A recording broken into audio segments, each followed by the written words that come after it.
Hey guys, இன்னைக்கு நம்ம என்ன பார்க்க போறோம் அப்படி பார்த்தீங்கன்னா மதராசி இந்த படத்தோட ரிவ்யூ தான் நம்ம பார்க்க போறோம். படத்தோட கதை என்ன அப்படி பார்த்தீங்கன்னா, துப்பாக்கி கலாச்சாரத்தை எப்படியாச்சும் தமிழ்நாட்டுக்குள்ள கொண்டு வரணும்னு நினைக்கிற வில்லன், அதை எப்படியாச்சும் தடுக்கணும்னு போராடுற போலீஸ், இதுல சம்மந்தமே இல்லாம ஹீரோ கேரக்டர் உள்ள வர, ஹீரோவும் போலீஸும் ஒன்னா சேர்ந்து வில்லனோட மோட்டிஃபை தடுத்து நிறுத்தினாங்களா அப்படிங்கறது தான் படத்தோட மீதி கதை. படத்தோட ஃபர்ஸ்ட் பாசிட்டிவே நம்ம எஸ்கே தான். அவரோட ஆக்டிங் உண்மையிலே சூப்பரா இருந்தது. அவர் பண்ற காமெடியா இருக்கட்டும், எமோஷனலா பேசுறதா இருக்கட்டும், எமோஷனல் சீனா இருக்கட்டும், எல்லா சீன்லயும் வந்து உண்மையிலே சூப்பராகவே நடிச்சுக்கிறாரு. இந்த படம் தான் அவருடைய ஃபர்ஸ்ட் படம் ஃபுல் ஃபிளெஜ் ஆக்ஷனா போறது. ஸோ ஆக்ஷன்ல உண்மையிலே பட்டையை கிளப்பிக்கிறாரு அப்படிதான் சொல்லி ஆகணும். ஒவ்வொரு ஆக்ஷன் சீன்ஸ்லயும் வந்து உண்மையிலே அவர் சூப்பராகவே சூட் ஆகுறாரு. அடுத்து வந்து ருக்மிணி வசந்த், அவங்களோட ஆக்டிங் உண்மையிலே சூப்பராகவே சட்டலாவே இருந்தது. அதுக்கு அடுத்து வில்லனா வந்த நம்ம ஷபீர் அண்ட் வித்யூ ஜம்வால், இவங்க ரெண்டு பேரோட ஆக்டிங் உண்மையிலே டாப்னு வச்சு அப்படிதான் சொல்லி ஆகணும். அதுவும் வித்யூ ஜம்வாலோட செகண்ட் ஆஃப் போர்ஷன்லாம் வந்து உண்மையிலே அல்டிமேட்டா இருந்தது. அடுத்ததா வந்து நம்ம அண்ணியோட மியூசிக் அண்ட் பிஜிஎம் உண்மையிலே சூப்பரா இருந்தது கேட்கறதுக்கு.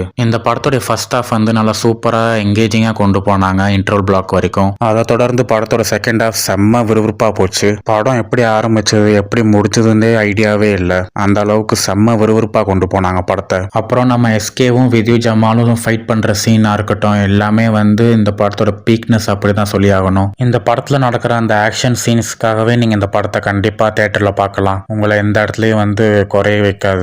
அண்ட் ஆல்சோ ஃபேமிலியோட கண்டிப்பா நீங்க இந்த படத்தை பார்க்கலாம். இந்த படம் மூலியமா ஏஆர் முருகதாஸ் கம்பேக் கொடுத்துக்கிறாரா அப்படின்னு நீங்க என்ன கேட்டீங்கன்னா, அவர் பேக் டு ஃபார்ம் தான் வந்துக்கிறாரு. இன்னும் முழுசா வந்து அவர் வரல. அவருடைய முந்தைய 2 படங்களை கம்பேர் பண்ணும்போது இந்த மதராசி எவ்வளவோ பரவாயில்ல. கண்டிப்பா பார்க்கலாம். எஸ்கே மறுபடியும் கொடுத்த துப்பாக்கி காப்பாத்திட்டாரு.